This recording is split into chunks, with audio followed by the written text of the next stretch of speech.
village entier devient fou. En quelques jours, des gens hurlent, voient dans des monstres, se jettent par les fenêtres. Et certains meurent. Cette histoire est vraie, elle s'est passée en France, en 1951, et personne n'est encore totalement d'accord sur ce qui s'est réellement passé.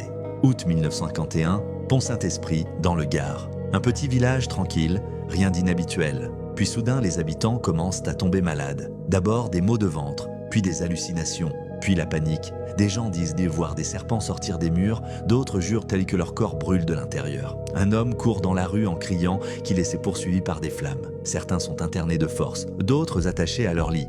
Un homme se jette par la fenêtre en pensant pouvoir voler. Bilan officiel, plus de 250 personnes intoxiquées, des dizaines de cas de folie aiguë et au moins 5 morts. Les médecins sont dépassés, les autorités paniquent. Très vite, une explication est donnée. Le pain.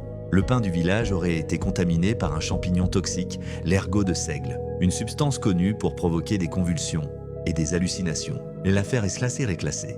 Mais des années plus tard, des documents refont surface. Et là, tout devient beaucoup plus inquiétant. Des chercheurs découvrent que la CIA s'est intéressée de très près à cette affaire. Très près. À l'époque, les États-Unis testaient une substance nouvelle, expérimentale, puissante, le LSD. Certains rapports suggèrent que Pont-Saint-Esprit aurait servi de test grandeur nature à l'insu de la population.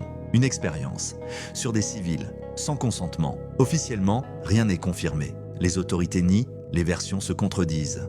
Ergot de seigle, empoisonnement accidentel ou expérimentation secrète pendant la guerre froide? Aujourd'hui encore, les historiens ne sont pas d'accord. Mais une chose est sûre, un village entier a sombré dans la folie et personne ne leur avait rien dit. Alors pose-toi cette question, si un État faisait une erreur ou une expérience, est-ce qu'on te le dirait vraiment? Abonne-toi, parce que certaines histoires françaises sont tellement folles qu'on préférerait croire qu'elles ne sont pas vraies.